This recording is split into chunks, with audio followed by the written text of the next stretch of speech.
Are you a student who is considering attending a summer debate institute? Or a parent considering summer debate workshop options for your student? Or a new debate teacher or coach who wants to know what your students are talking about when they tell you about the debate camps they want to attend? The purpose of this video is to give you a brief introduction to summer debate institutes. It won't answer all of your questions, but it will hopefully be a useful primer that students, parents, and coaches can draw upon when considering a summer debate institute for the first time.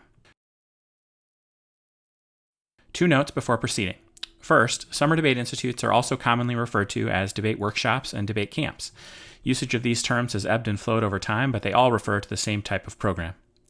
Second, summer debate institutes are offered for a variety of formats of debate: policy, Lincoln Douglas, public forum, congressional, parliamentary, etc. Some institutes also provide generalized debate training not tied to any particular competitive event. In this video, I am referring to summer debate institutes that provide training for competitive debaters, and especially to policy debaters, the event that I primarily teach and coach. So, what is a summer debate institute? In short, it is an academic summer program in which high school students undergo intensive preparation for competitive debate. Institutes are primarily hosted by colleges and universities. Instructors include college professors and coaches, high school teachers and coaches, and active or recently graduated college debaters. They are administered mostly by colleges or universities or independent college debate teams, but some are administered by high schools, nonprofit organizations, and for-profit companies. There are 3 basic formats for summer debate institutes. First, residential. Students travel to the institute and live there for its duration, staying in institute-provided housing, usually college dorms. This has long been the most popular format and is what most people are talking about when they refer to a debate camp. Second, commuter. Students commute to and from the institute each day, staying at home. These programs are more accessible and affordable, but they are geographically limited. Only those within close proximity to the camp can attend a commuter program. These institutes tend to be shorter than residential programs. Third, online. Students attend the institute virtually. It's like enrolling in a college's distance learning program. The first online debate camps were offered in the summer of 1996, but online options have been only a very small percentage of the summer debate institute market until 2020. This summer, all summer debate institutes will be hosted online due to the COVID-19 pandemic, most for the first time. For more information about online debate institutes, watch my video, How to Prepare for an Online Summer Debate Institute. I'll link to that below. Summer debate institutes vary in length from a few days to up to 7 weeks.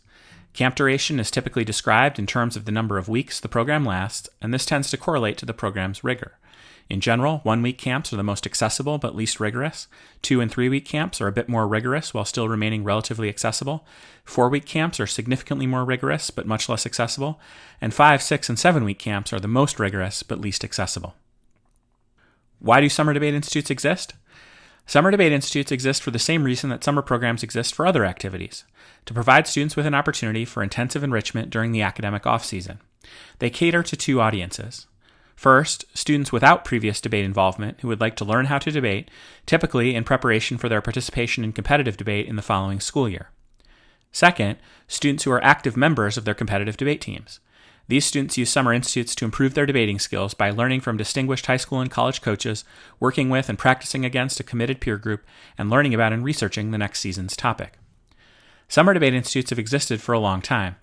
For as long as there have been competitive debate tournaments, students have sought summer programs that provide outlets for continued competition and preparation for the subsequent season. The earliest reference I've found to academic programs offering summer instruction in speech and debate is from 1929, but the earliest reference to something resembling the modern debate institute is from 1949. A note in the Southern Speech Bulletin says that 5 members of the Orlando Senior High School Debate Squad, accompanied by their coach, Mrs. Irene Lighthizer, attended the Summer Debate Institute held at Wake Forest College, North Carolina, July 23rd to August 6th. This was the first institute of its kind for school students and attracted approximately 75 debaters and their coaches representing 4 southern states. I'm sure other programs would dispute whether this was indeed the first summer debate institute, but in any case, these programs expanded significantly in the 1960s. Writing in the Journal of the American Forensic Association in 1970, Alex Kennedy explains that the summer of 1970 will offer a wide variety of university and college-sponsored summer forensic institutes for high school students. At least 73 educational institutions in 34 states have indicated that they will put forward 81 programs designed especially for those secondary students interested in supplementing their speech and drama classes and the co-curricular activities offered by their high school.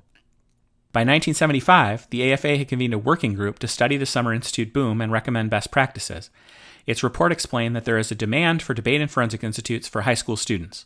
Over the years, college and university forensics programs have attempted to meet this demand by offering institutes.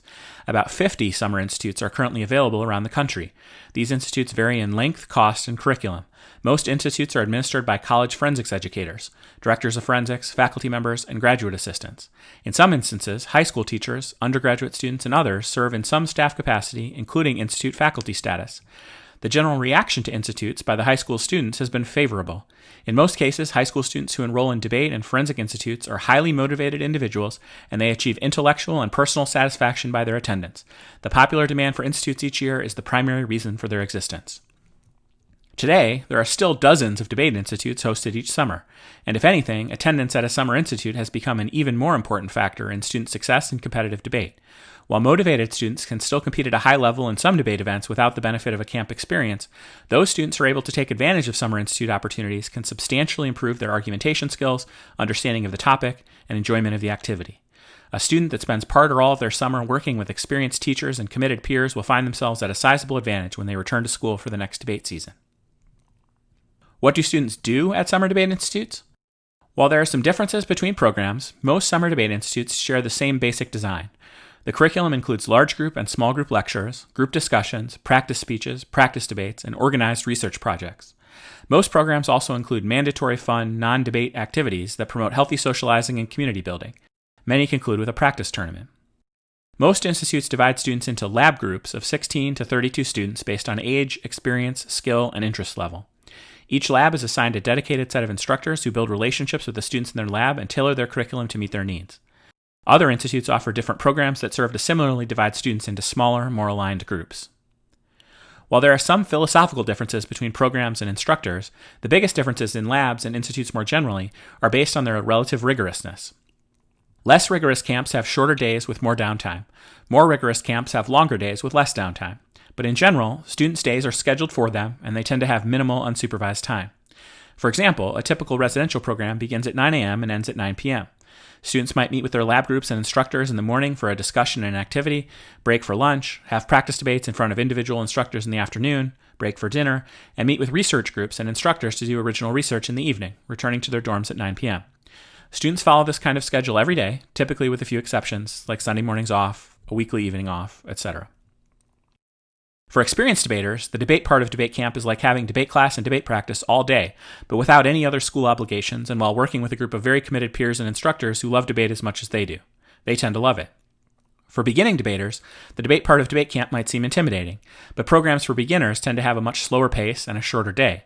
They also tend to be shorter in duration. Students that are new to debate are rarely interested in a 6 or 7 week debate camp. What is daily life like at summer debate institutes? It is important to distinguish the debate part of debate camp from the camp part of debate camp. For the most part, students' days are filled with debate instruction. There isn't a lot of free time beyond the scheduled meal breaks. This is both because of the need to maintain consistent student supervision and because the goal of most debate camps is to maximize the amount of debate instruction they provide to their students.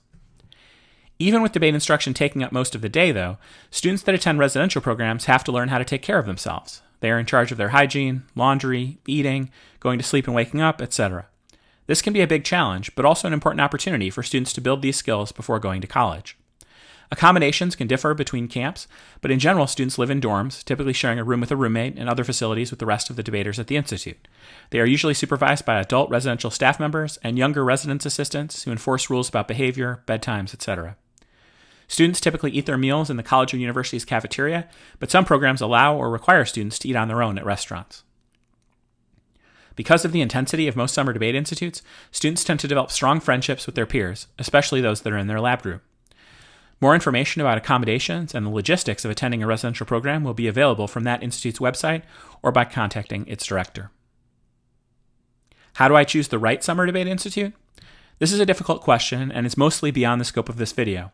When investigating debate institute options, my best advice is to start by asking the people you know and trust for their advice. Certain programs are better suited for particular styles of debate, for particular regional circuits, and for particular ages and experience levels. A program that looks perfect for one student might not be the best choice for another. More generally, I suggest looking for programs that are well established and directed by experienced professionals, that employ teachers and coaches with good reputations, and that adopt best practices for student safety. For more details, I suggest checking out the online debate camp shopper's guide from the Global Debate Symposium, a Lincoln Douglas Debate Institute. It is specific to online debate camps in the summer of 2020, but its basic principles apply to institutes of all formats. I'll link to it below. How do I sign up for a Summer Debate Institute? Application information will be available from the Institute's website. Some programs have competitive admissions, but many have open or relatively open admissions policies. Students begin enrolling in summer institutes during the school year. Deadlines tend to be in the spring and will be posted on the Institute's website. Costs vary. Residential debate camps are very expensive, but they are comparable in price to similar programs for other activities. Okay, I'm convinced. Any advice for someone attending a Summer Debate Institute? Yes, I recommend 3 lectures on my channel. The previously mentioned How to Prepare for an Online Summer Debate Institute from 2020, How to Make the Most of Debate Camp from 2014, and How to Succeed at Summer Debate Institute from 2013. I'll link to all 3 of those below. My best advice is simple. Given the investment in both time and money required by our Summer Debate Institute, it is imperative that students take their debate training seriously and make the most of their opportunity. Regardless of the particular program, it is those students who invest the most effort during their time in an institute that benefit the most from their instruction and that come away with the most rewarding experiences. I hope this has been a helpful guide to Summer Debate Institutes. Good luck in whatever program you choose.